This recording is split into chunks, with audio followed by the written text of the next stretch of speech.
You probably just got used to having an iPad-like display in your car for navigation, entertainment, and whatever else you need.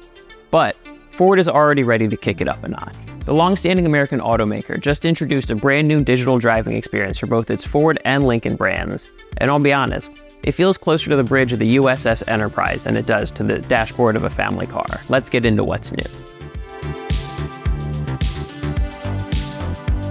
For starters, the new Ford digital experience is kind of like a 3-in-1 platform.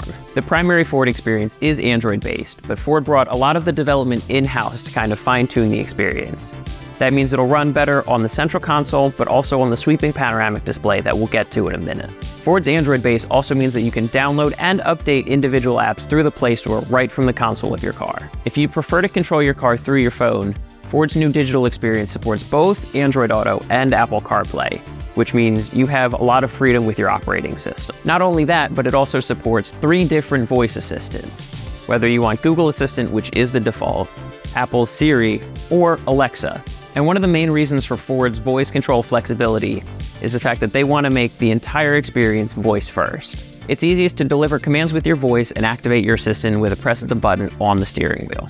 But no matter which operating system you prefer, Ford's new panoramic display is the unquestioned star of the show. It pairs a 4K horizontal resolution with 1000 nits of brightness for easy viewing in any conditions.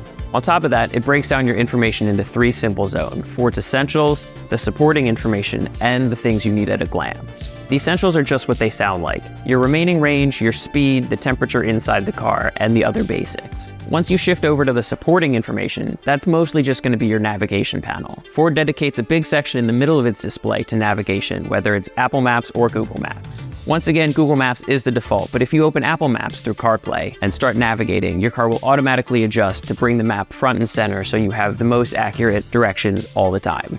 Once you get past the supporting information, we're talking about everything you might need at a glance. And this is where Ford has put a lot of customization into its new digital driving experience. The glanceable section is where you have customizable widgets, so you'll be able to manage things like your entertainment and also get a weather forecast for what's coming up. As mentioned, Ford's new digital experience relies heavily on the Google Play Store. With that in mind, there are some partnerships that Ford has in place, like Asphalt Nitro and certain video conferencing apps. If you're waiting in line to pick up your kid from school, but you need to hop onto a quick work call, you'll be able to do that in the near future. Ford is actively working with different developers to fine-tune their apps for the connected driving experience, so you'll be able to open them on your console and see them in the panoramic display. We also had a chance to check out certain demos using apps like Netflix and PBS Kids. But again, any app that requires this level of interaction is only going to be available when you have the car set to park. During our demo with Ford's new digital driving experience, everything seemed to run really smoothly. It was easy to navigate and add widgets or remove widgets from the panoramic display,